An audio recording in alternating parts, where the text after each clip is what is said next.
Hi, I'm Joshua Harris, a licensed insolvency trustee in Canada. And for this week's trustee tip, I'm going to talk to you about debt crystallization. No, we're not talking about diamonds. We're talking about debt crystallization dates versus debt incurrence dates. You might ask, well, what is that all about?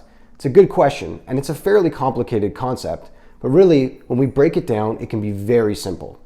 The most important thing to remember is that the date that your debt was incurred, that's the date that's important, because a debt can be added to a consumer proposal or a bankruptcy or any type of insolvency for that matter, as long as it was incurred prior to the date of insolvency.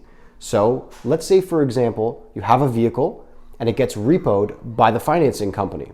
It gets repoed before you file for bankruptcy. The date the debt was incurred is the repo date. The crystallization date is the day that they sell that vehicle at wholesale and they establish a value for how much you now owe them given that shortfall. If that number is different than our estimation, it's truly irrelevant because the date the debt was incurred was prior to the insolvency, not when it was crystallized. This same concept applies to many types of debts, including foreclosures of homes and other types of debts that are associated with assets.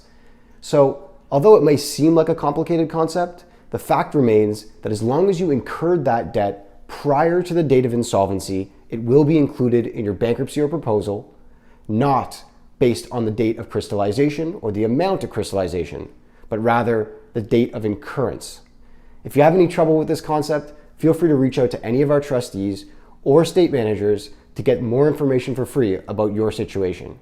And don't forget to like and subscribe to get more trustee tips on a weekly basis.